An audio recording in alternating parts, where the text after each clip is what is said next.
मित्रों, श्री गणेशाय नमः। मित्रों, प्रकृति और शिव में गहरा संबंध है। प्रकृति शिव का साकार रूप है।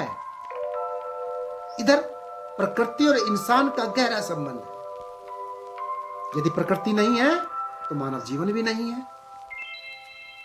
प्रकृति मां स्वरूप है। या देवी प्रकृति रूपेण संस्थिता। इसलिए धरती को धरती माता कहा जाता है, गंगा को गंगा माता कहा जाता है, गाय को गौ माता कहा जाता है, क्योंकि ये प्रकृति मानव को जीवन दे रही है, भोजन दे रही है। जब जेठ के बाद वर्षा ऋतु आती है तो सावन का माह अपने यौवन में होता है। सारी धरती हरी भरी हो जाती है, खिल उठती है बसंत ऋतु की आगमन की खुशी में। इसलिए शिव की महत्ता को समझना होगा। शिव के संग योग बिठाना है, ध्यान शिव के चरणों में लगाना है। चरणों का मतलब है एक केंद्र बिंदु पर अपना स्थान बनाना है, जिसे कहते हैं योग बिठाना, योगिक होना। अब योगी का मतलब यहां यह नहीं है पीले वस्त्र पहन लिए जाए। जो अपने इंद्रियों को बस में कर ले वो योगी है, कष्ट में रहे लेकिन इंद्रियां बस में, शिव की तरह। यहां कोई दिखावा नहीं है। अब शिव की बारात जा रही है तो किसके ऊपर बैठे हैं? नंदी के ऊपर। और आज किसी के पास साइकिल है ना और उसकी शादी होती है तो घर में तो साइकिल है ना, वो साइकिल में नहीं बैठेगा, वो कार मंगाएगा। और किसी के पास कार है तो वो स्पेशल कार मंगाएगा, उसमें जाएगा। लेकिन यह शिव क्या संदेश दे रहे हैं? योगिक है, उन्हें कोई फर्क नहीं है। वो कहते हैं जो मेरे पास है वो उपलब्ध है, उसे मैं सदुपयोग करूं। मेरे पास नंदी है तो मैं नंदी में जाऊंगा भैया। पार्वती को भी आने नंदी में जाऊंगा, मुझे फर्क नहीं है कि मैं ऐरावत हाथी मंगाऊं। तो शिव तो दिखावा नहीं कर रहे, इंसान दिखावा कर रहा, आडंबर से युक्त भक्ति कर रहा है। अभी एक मित्र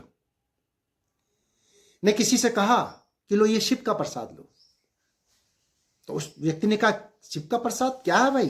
कहने लगा भांग है। अरे भांग तो शिव का प्रसाद नहीं होता है। नहीं नहीं, शिव का ही प्रसाद है, ले लो। और वो चेतन पुरुष था, उसने अपने थैले से सांप निकाला और उस व्यक्ति के गले में डाल दिया। ले अपने गले में डाल ले। वो 2 फीट पीछे कह रहा क्यों भाई? जब भांग शिव का प्रसाद है तो ये सांप भी तो शिव के गले में रहता है।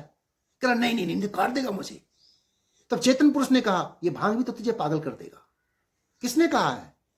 शिव पुराण में कहीं नहीं लिखा है कि भांग शिव को प्रिय था, किसी शास्त्र में नहीं लिखा है।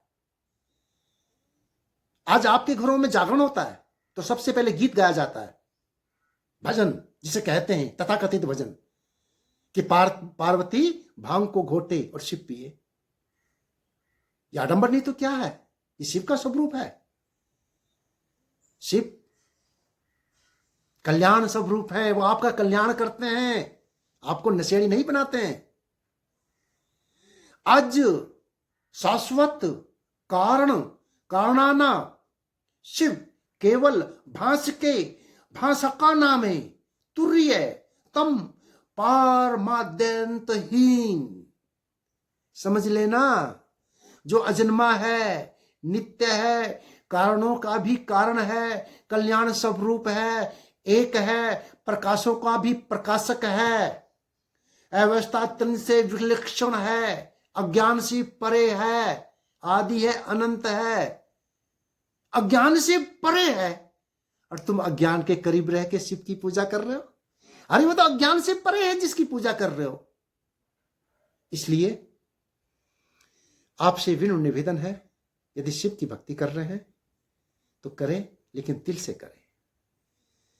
ये जो आडंबरपूर्ण बातें हैं इन्हें अपनी भक्ति में ना लाएं, मेरा यही अनुरोध है।